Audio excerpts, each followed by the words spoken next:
പെരുന്നാൾ ഇങ്ങെത്തി. ആഘോഷങ്ങൾക്ക് വർണ്ണപ്പകിട്ടേക്കാൻ ചേലക്കരയുടെ സ്വന്തം നിറഫാബും ഒരുങ്ങിക്കഴിഞ്ഞു. ജെന്റ്സിനും ലേഡീസിനും കിഡ്സിനുമായുള്ള റെഡിമെയ്ഡ് വസ്ത്രങ്ങളുടെ ഏറ്റവും പുതിയ കളക്ഷൻസ് ഞങ്ങൾ ഒരുക്കിയിരിക്കുന്നു. ട്രെൻഡിനനുസരിച്ച് നിങ്ങൾക്ക് പർച്ചേസ് ചെയ്യാം, അതും ആകർഷകമായ ഓഫറുകളോടെ. ഏറ്റവും മികച്ച കസ്റ്റമർ സർവീസ് ഞങ്ങൾ ഉറപ്പാക്കുന്നു. നിറഫാബ്, മേപ്പാടം, ചേലക്കര. ഏപ്രിൽ 30 ആഘോഷിക്കുന്ന ചേലക്കര അന്തിമഹാകാളൻകാവ് ക്ഷേത്രത്തിലെ 10ാമത് പ്രതിഷ്ഠാദിന മഹോത്സവത്തിന്റെ നോട്ടീസ് പ്രകാശനം നടന്നു. ചേലക്കര അന്തിമഹാകാളൻകാവ് ക്ഷേത്രത്തിലെ 10ാമത് പ്രതിഷ്ഠാദിന മഹോത്സവം ഏപ്രിൽ 30 വിശേഷാൽ ചടങ്ങുകളോടെ ആഘോഷിക്കും. ക്ഷേത്രാങ്കണത്തിൽ വെച്ച ക്ഷേത്രം ഉപദേശക സമിതി പ്രസിഡന്റ് സുരേഷ് കുമാർ, ദേവസ്വം ഓഫീസർ മഞ്ജുഷിന് പ്രതിഷ്ഠാദിന മഹോത്സവത്തിന്റെ നോട്ടീസ് നൽകി പ്രകാശന കർമ്മം നിർവഹിച്ചു. നമ്മുടെ ഈ വർഷത്തെ പ്രതിഷ്ഠാദനം, അന്തിമഹാകാളൻ ക്ഷേത്രത്തിലെ പ്രതിഷ്ഠാദനം ഏപ്രിൽ 30 ബുധനാഴ്ചയാണ് വരുന്നത്. മേടം 17 രോഹിണി നക്ഷത്രത്തിലാണ് ആഘോഷിക്കപ്പെടുന്നത്. അപ്പോൾ അതിന് വേണ്ടിയിട്ടുള്ള ഒരുക്കങ്ങളെല്ലാം പൂർത്തിയായി. അതിൻ്റെ നോട്ടീസ് പ്രകാശനമാണ് ഇന്നിവിടെ നടന്നത്.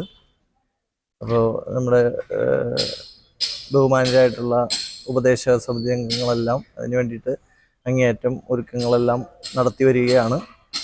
അപ്പോൾ അതിന് എല്ലാവിധ ഭാവുകങ്ങളും ദേവസ്വത്തിൻ്റെ പേരിലും അതേപോലെ ജീവനക്കാരുടെ പേരിലുമൊക്കെ പറയുകയാണ്.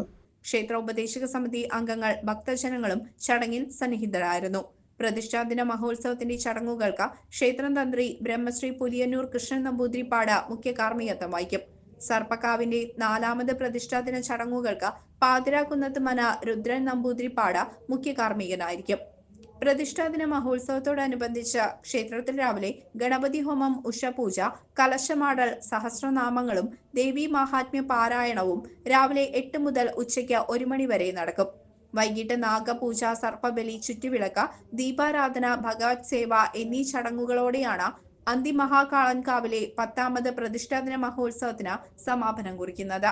ക്ഷേത്ര പുനർനിർമ്മാണം കഴിഞ്ഞത് 2014-15 കാലഘട്ടത്തിലാണ്.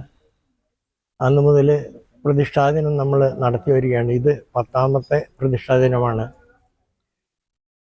എല്ലാ വർഷവും പ്രതിഷ്ഠാദിനം നടത്തണം എന്നുള്ളത് ആചാരപരമായ ഒരു വസ്തുതയാണ്.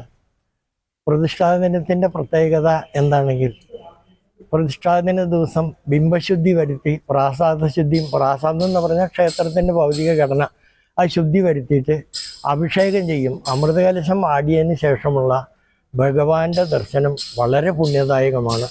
അത് അപൂർവമായി ഈ ഒരു ദിവസത്തിൽ മാത്രം ലഭിക്കാവുന്ന ഒരു പുണ്യദർശനമാണ്. അതിനുവേണ്ടി ആയിരക്കണക്കിന് ആളുകളാണ് ഈ അന്തിമഹാകാളൻകാവ് ക്ഷേത്രത്തിൽ എത്തിച്ചേരുന്നത്. അന്തിമഹാകാളൻകാവ് ക്ഷേത്രോപദേശ സമിതിയുടെ നേതൃത്വത്തിലാണ് ഈ ചടങ്ങുകളൊക്കെ ഇക്കാലം അത്രയും നടത്തി വരുന്നത്. ഈ ക്ഷേത്രോപദേശക സമിതിയെ സംബന്ധിച്ചിടത്തോളം കഴിഞ്ഞ 24 വർഷങ്ങളായി ഘടനാപരമായി ചില വ്യത്യാസങ്ങളൊക്കെ ഉണ്ടായി എങ്കിലും ഒരു വ്യാഴവട്ടക്കാലം ഈ ക്ഷേത്രത്തിൻ്റെ പുരോഗതിക്ക് വേണ്ടി സമർപ്പണ മനോഭാവത്തോടു കൂടി വളരെ നന്നായി പ്രവർത്തിച്ചതിൻ്റെ ഫലമായിട്ടാണ് ഇങ്ങനെ ഒരു ക്ഷേത്രത്തിൻ്റെ ഭൗതിക ഘടന ഈ രൂപത്തിലാക്കാൻ നമുക്ക് സാധിച്ചിട്ടുള്ളത്. വേല ദിവസം നമ്മൾ ഭക്തജനങ്ങൾക്ക് വേണ്ട എല്ലാ സൗകര്യങ്ങളും ഇവിടെ ഏർപ്പാട് ചെയ്തിട്ടുണ്ട്. എല്ലാവരും അന്ന് വളരെ സമാധാനപരമായി 10,000-കണക്കിന് ആളുകൾ വരുന്ന ദർശനത്തിന് വരുന്ന സമയത്ത് യാതൊരു ബുദ്ധിമുട്ടും കൂടാതെ എല്ലാവർക്കും ഭഗവതിയെ ദർശിക്കാനുള്ള അവസരം ഉണ്ടാക്കി കൊടുക്കാറുണ്ട് ഞങ്ങൾ. ഈ വർഷവും അതൊക്കെ സാധിക്കുമെന്ന് ഞങ്ങൾ പ്രതീക്ഷിക്കുന്നു. എല്ലാം അന്തിമഹാകാളന്റെയും ഭഗവതിയുടെയും തൃപ്പാദങ്ങൾ അർപ്പിച്ചുകൊണ്ട് ഞാൻ CCV ന്യൂസ് ചേലക്കര.